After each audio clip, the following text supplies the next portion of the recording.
Bueno, pues muy contento de estar con ustedes y pues, sin más preámbulo voy a comenzar la intervención. El libro Cuauhtémoc negado, análisis de la negación de los restos de Cuauhtémoc, epistemología y método, fue publicado a inicios de este año por la UAP y lo presentamos Julio Glockner, que se interesó en promover la edición del libro, y el doctor Pablo Moctezuma Barragán, historiador, el maestro Edilberto Morales Giles, que es un gran estudioso de este problema, porque él es el jefe del Consejo de Ancianos de Iztacalpan, y entonces pues tiene investigando la polémica, la historia de la polémica sobre los restos de Cuauhtémoc desde que era un muchacho, luego se hace profesor, da clases de historia, es director de una secundaria. Toda su vida ha estado recabando un gran archivo sobre la polémica. Entonces, él también participó en esta presentación, asistió a la presidenta municipal actual de Iztacalpan, Auxelia Castillo, y un servidor. Fue muy interesante esta presentación, y ahora, esto fue en abril, es la primera presentación que se hace en el libro, y ahora estamos volviendo a Puebla a presentar el libro. Así que ha tenido un cierto recorrido en distintos sitios en donde ha sido presentado, y ha tenido distintas respuestas, no solamente del público, sino respuestas, y no solo el libro, sino la difusión del tema, que el maestro Edilberto,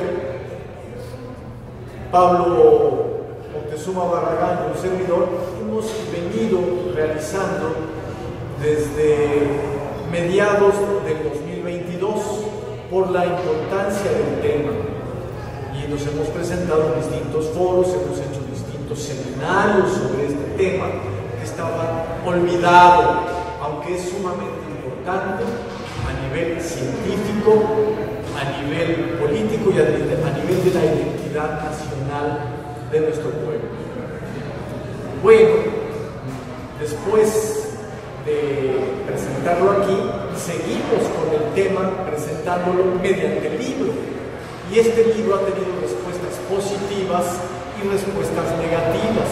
Primero, una serie de respuestas positivas que todavía siguen ocurriendo, como por ejemplo en la mañanera de hace 2 o 3 días le hayan preguntado al presidente de la República, y el tema de los restos de Cuauhtémoc ya estaría bueno decretar que son auténticos, ¿no? Y entonces la contestación del presidente planteando que hay una investigación en curso y que estaría bueno revisarla, etc.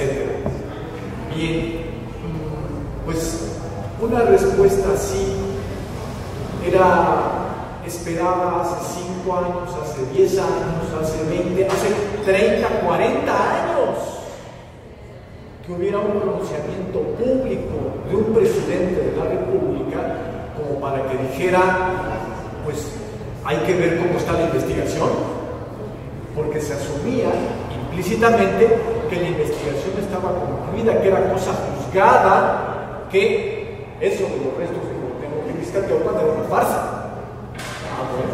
Entonces, que de repente se abra un paréntesis de reflexión nacional, un paréntesis de reflexión científica sobre un tema, es decisivo. Bueno, de alguna manera, las presentaciones de este libro y las lecturas de este libro, y antes la difusión del tema que estuvimos llevando a cabo estas 3 personas que les platico, han tenido han propiciado esta respuesta, este interés nuevo, no solamente en términos de yo creo que ahí están los restos, yo creo que eso no es cierto, sino, a ver, vamos a ver, aquí hay una verdad de por medio que hay que rescatar. Esta actitud, no me late,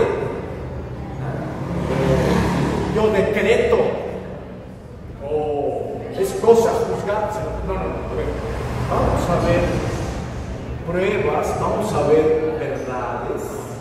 Esta actitud ha sido la que hemos sostenido hace año y medio, hace casi 2 años, en la difusión del tema, y luego es la que sostiene el libro. Y entonces, pues la respuesta general, pues es esa, hay una nueva actitud al respecto. Bueno, mi intervención iba a ser sobre singulares respuestas positivas y negativas que han venido ocurriendo, pero antes de entrar a ese tema, pues bueno, y era necesario porque es una especie de balance. Regresamos a Puebla y yo vengo a dar el informe. Bueno, después de la presentación del libro que aquí se publicó por la UAP, pues vengo a presentar y qué ha pasado.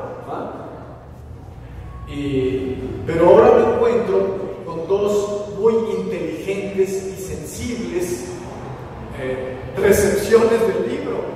Entonces, antes de yo irme por la libre y presentar esto que corresponde objetivamente al asunto, dar el informe de lo que ha sucedido, pues yo pienso que primero hay que dialogar, tomar muy en cuenta lo que tanto el doctor Julio Glockner como el doctor Javier Pérez Sillar nos han expuesto. Y comienzo porque todavía lo tenemos en la memoria, y los conceptos que nos estuvo presentando con un vericueto, con una narración histórica muy interesante, Javier. Y bueno, voy a comenzar por algo que él no dijo, pero que me lo dijo cuando estábamos parados un poquito antes de presentar, y que forma parte de lo que él estuvo diciendo aquí, y que me dice, oye Jorge, pero pues como que este libro que tú estás presentando ahora, pues es un tema histórico de Cuauhtémoc, y pues tus trabajos previos han sido en otras temáticas. Tú eres especialista en el capital de Marx y has tratado temas sobre el capitalismo contemporáneo y X. Y sí, por ahí tienes un libro de historia sobre Santana,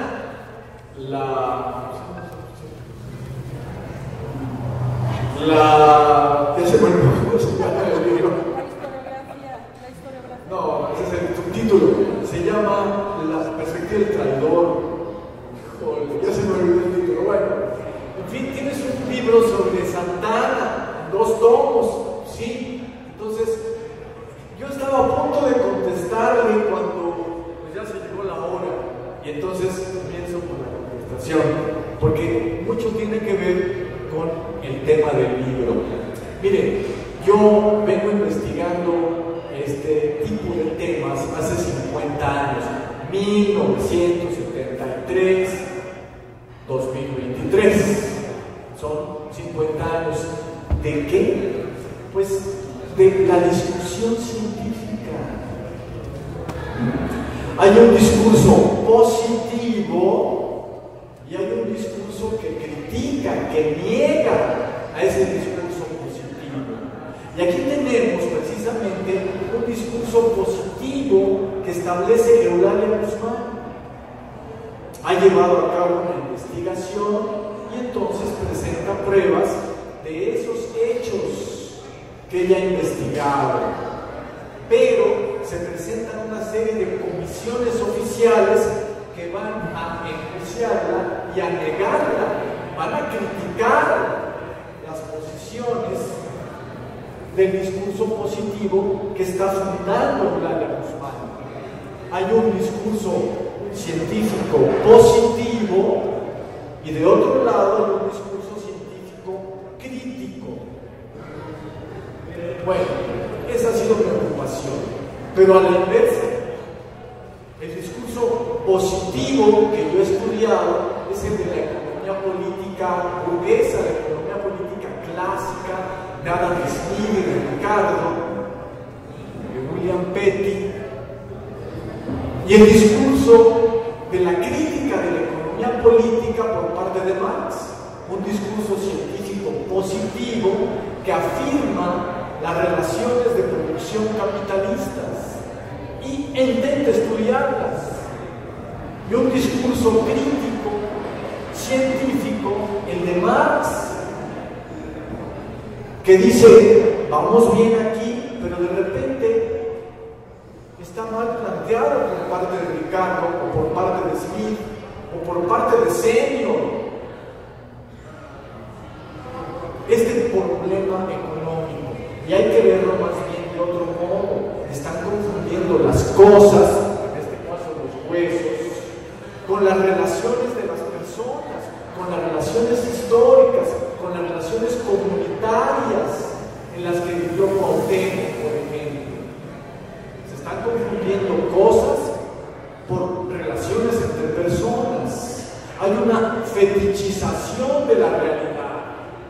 Bien, en esto consiste el discurso crítico comunista de Marx, un discurso crítico científico para discutir el discurso científico de la economía política burguesa, pero que a veces es apologético respecto de las relaciones de propiedad privada del sistema. Bien, aquí tenemos dos modelos epistemológicos completamente desarrollados por 50 o 60 autores de la economía política burguesa y por el trabajo de Marx, por otro lado, discursos positivos y discursos críticos desarrollados hasta su máxima expresión. Entonces, este estudio a mí me sirve para de pronto ver el discurso de Eulalia Guzmán como un discurso positivo que está entregando sus pruebas y sus argumentos. ¿Cuál es su lógica? Y por otro lado, el intento crítico de las comisiones que intentan negar la autenticidad de los restos de Cuauhtémoc a través de negar la solidez del discurso científico de Eulalia Guzmán. Bueno, ocurre que entonces el horizonte epistemológico, el horizonte del saber verdadero, lo va poniendo cada vez el discurso positivo, que habla sobre los hechos investigados, mientras que el discurso crítico de las comisiones negacionistas intentan destruir ese horizonte de saber verdadero. Dice, no es verdadero, es falso. Lo que dice Eulalia Guzmán aquí presenta este problema. Diría, bueno, falta que tenga éxito, ¿verdad? Entonces, intentan destruir ese horizonte epistemológico, pero yo registro que no lo logran. En este caso, el de Eulalia Guzmán, enfrentada con comisiones negacionistas, el discurso crítico de las comisiones negacionistas es impotente una, otra y tercera vez. No fue una comisión negacionista la que se levantó, era suficiente.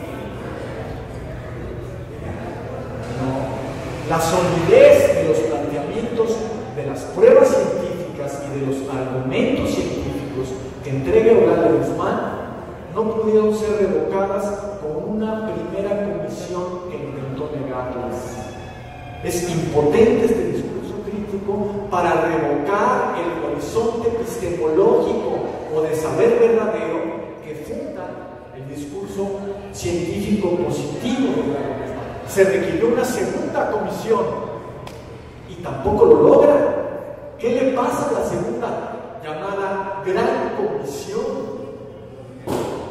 pues que justamente por la solidez de las pruebas y argumentos se escinde. Acabo de estar en la presentación de otro libro, La visión crítica de la conquista de México Tenochtitlan, este sí, de Eulalia Guzmán, en la que mi amigo, el doctor Rodrigo Martínez Varax, trata de hacer la semblanza de la polémica y habla de la esta segunda comisión negacionista, la Gran Comisión, y dice que su dictamen fue negativo. Cuidado, aquí hay un matiz decisivo. Ese dictamen negativo fue de una parte de la comisión, de la Gran Comisión, porque esta Gran Comisión tuvo que escindirse y presentó dos dictámenes contradictorios entre sí. Esto no hay que olvidarlo, porque se sintió ante la impotencia del discurso crítico o negacionista para destruir el horizonte epistemológico fundado por Eulalia Guzmán y ahora por la Comisión del Banco de México, dirigida, de científicos del Banco de México, dirigida por Alfonso Quirós Cuarón, que presentó pruebas científicas adicionales acerca de la autenticidad de los restos de Cuauhtémoc. La comisión se escindió en dos. Una presentó un dictamen general negativo, pero otra un dictamen general positivo, que justamente diciendo, no, mire, esta prueba, y esta prueba, y este argumento, y este otro argumento que presentó Eulalia Guzmán y tal, se sostiene. Bien, entonces es muy importante al reconstruir la historia no seguir la narrativa de las comisiones negacionistas que omiten, vamos a decir que está el paciente acostado y está planteando su discurso y de repente hace omisiones, pero el psicoanalista dice, oye, aquí está simplemente omitiendo que la comisión se escindió. No solamente es el evento empírico, se escindió, sino ¿por qué se escindió?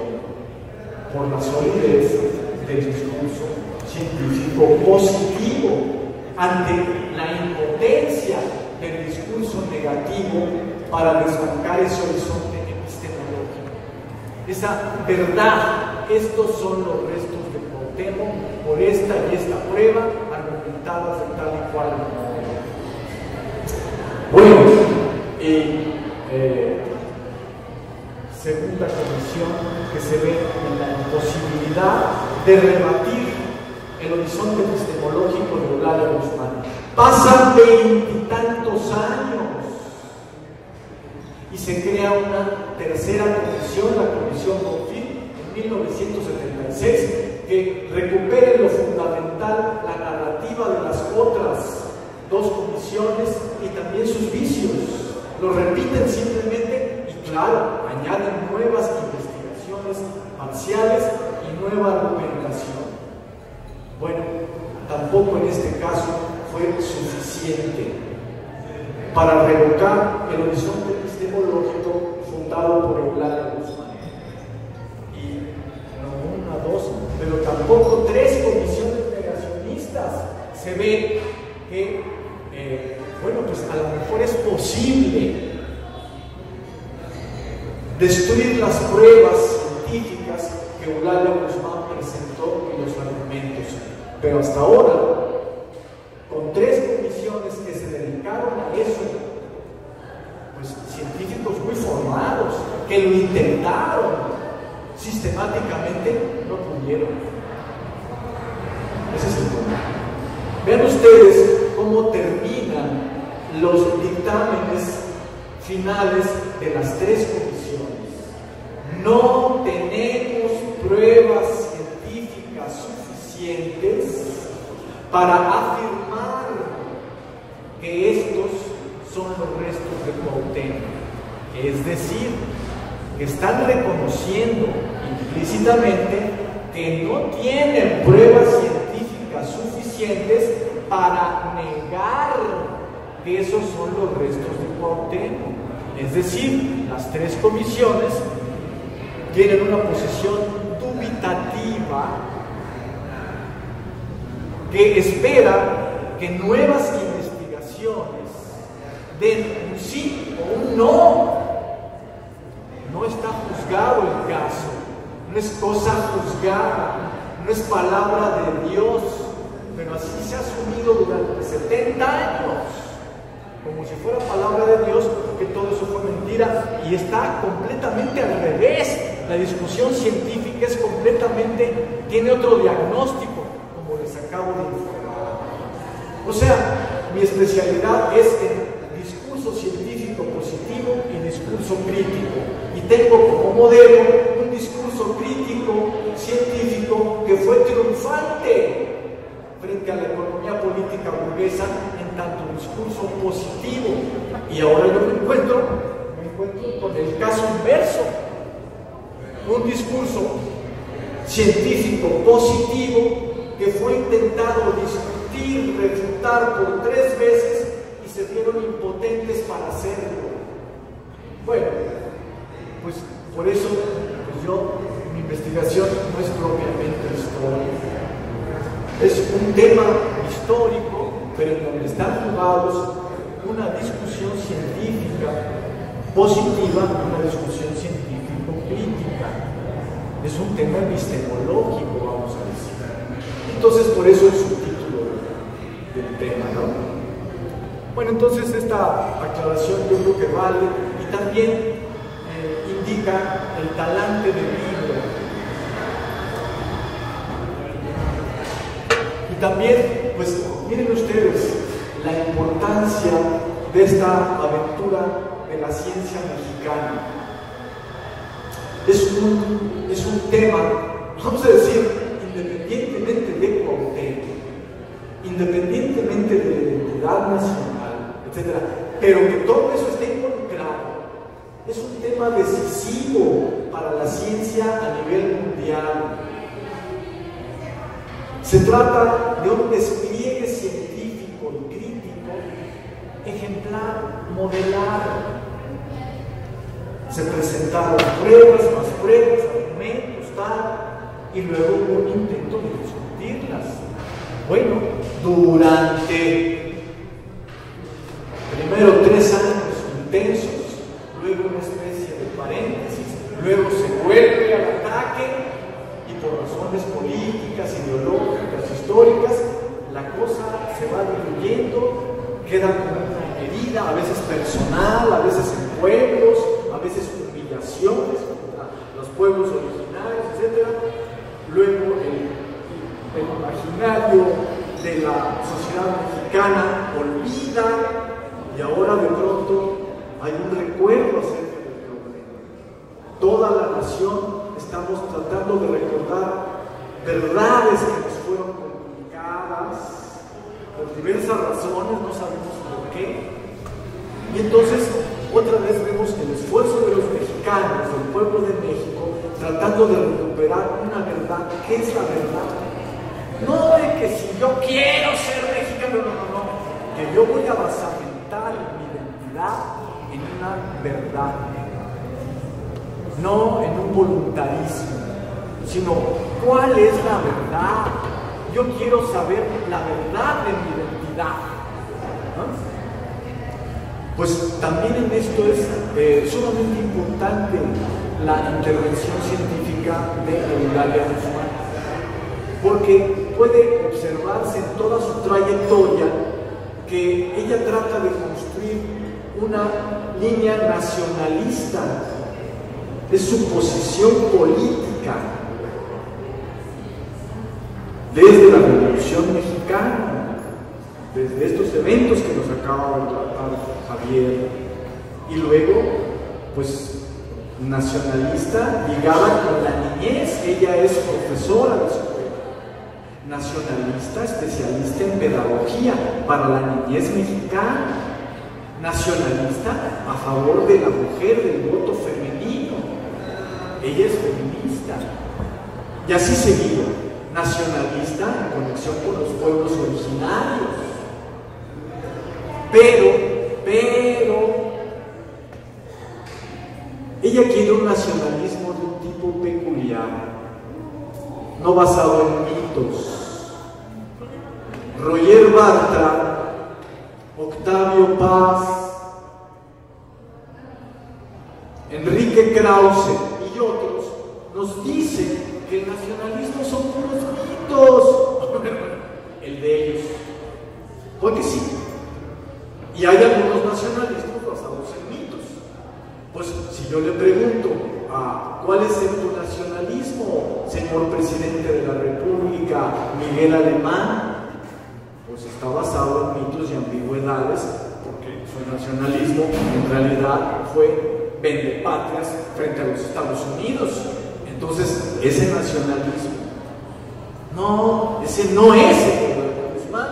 Eulalia Guzmán es nacionalista, pero trata de construir un nacionalismo científico, basado en verdades, que las verdades son sólidas, y eso le va a dar identidad firme a nuestro pueblo, y por eso su trayectoria científica.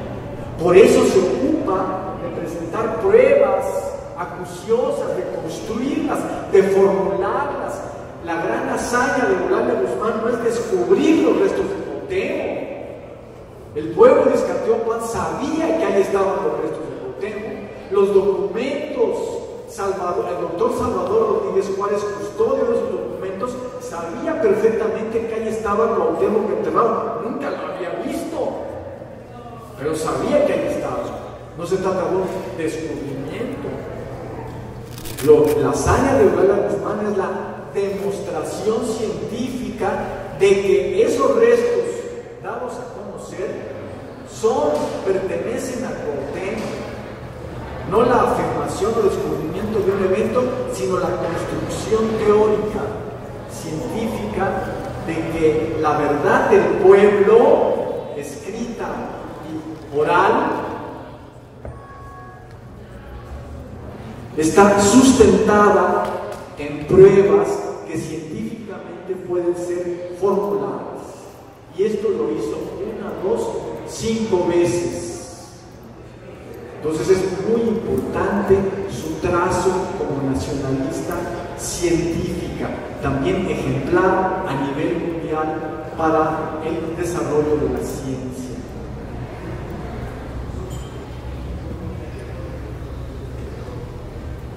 Bueno, ahora este breve diálogo con el tema del libro y con lo que me había preguntado Javier al inicio, pues está tocando ya la temática que con la que abrió Julio Glockner, el tema del hispanismo, el tema de la identidad nacional mexicana, etc.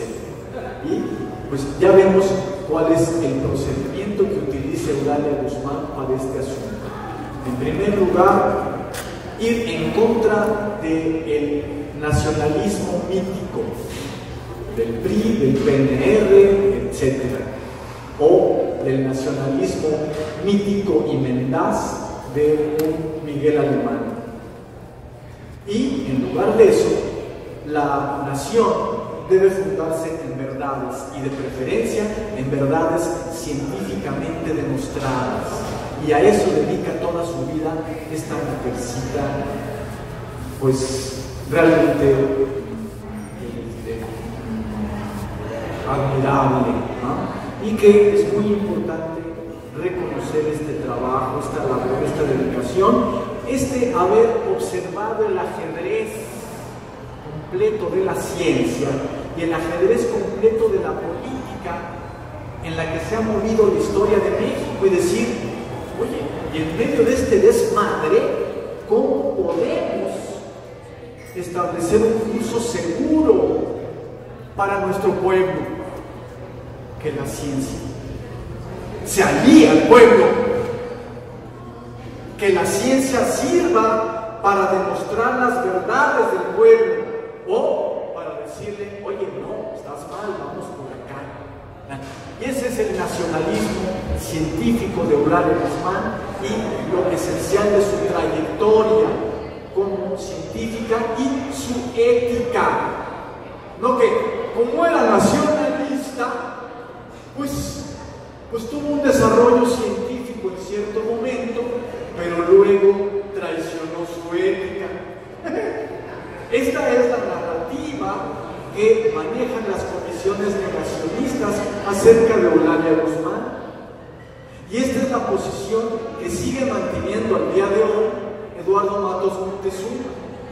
En el momento en que hace 2 meses, hace un homenaje a Eulalia Guzmán, en el que reparte la vida de Eulalia Guzmán en 2, cuando ella era una profesora, investigadora, iba hacia adelante, y luego, ¿qué creen? Pues los restos del Cuauhtémoc, y entonces empieza a decir mentiras por razón de nacionalismo. No, al revés. Ese nacionalismo es el nacionalismo de Roger Bartra. Ese nacionalismo es el de Krause. Ese nacionalismo es el mismo del nacionalismo del PRI. Ese nacionalismo mentiroso es el nacionalismo del presidente de la República de aquella época, Miguel Alemán. Ese nacionalismo es el nacionalismo de Eduardo Matos Moctezuma, que no concibe otro.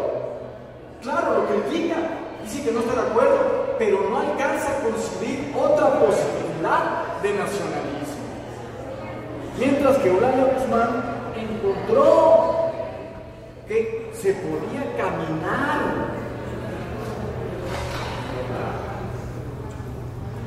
con la verdad en la mano, con la verdad científica aliada con la verdad del pueblo. Y ese es un nacionalismo científico, éticamente fundado en la verdad, no al revés. La mentira para darle a tole con el dedo al pueblo, no, eso no es así. Bueno, entonces, a ver, vamos a ver. Tenemos al hispanismo y la definición que nos presentó Julio Globo, pues es muy precisa.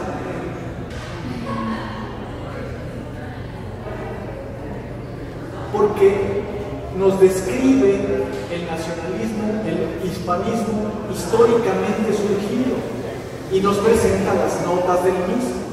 Pero el término hispanismo a mí me resulta insuficiente.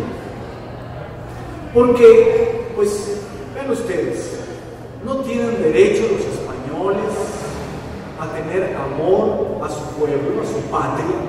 Claro, serían hispanistas por este hecho. La palabra podría decir simplemente eso. No como quedó connotada históricamente, Ford precisa las notas de este hispanismo que adquirió este nombre y fue así nombrado, pero la palabra en general, no el uso histórico preciso que adquirió, pues nos entrega a unas personas que aman a su patria, y también hay mexicanos que amamos a la nuestra, y cualquier otro pueblo tiene derecho a amar a su pueblo, a sus gentes, al país en donde creció, donde murieron sus padres y abuelos. Tienen derecho a amar a su pueblo, desarrollar un ismo al respecto, una convicción y un cariño, una pasión. Pero otra cosa muy distinta es el hispanismo opresor. Eso es distinto. A propósito, yo amo España, me voy a permitir oprimir a los pueblos originarios o a cualquier otro pueblo o a los actuales hispanoamericanos, que es lo que está denunciando Conforme. Y lo mismo sería un mexicanismo opresor.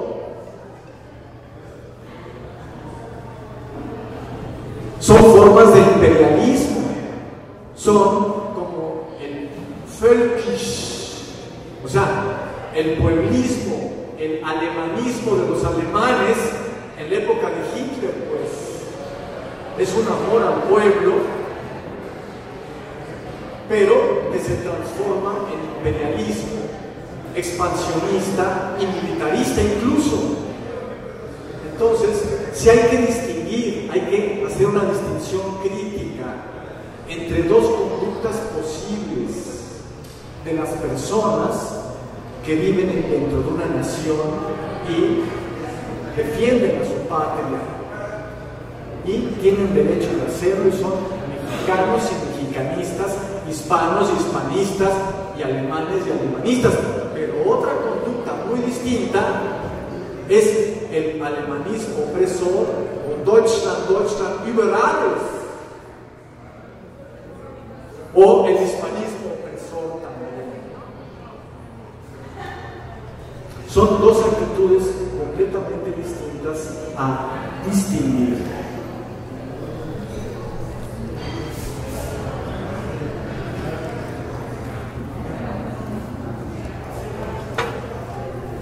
Bueno, parece que fue de ver aquí, pero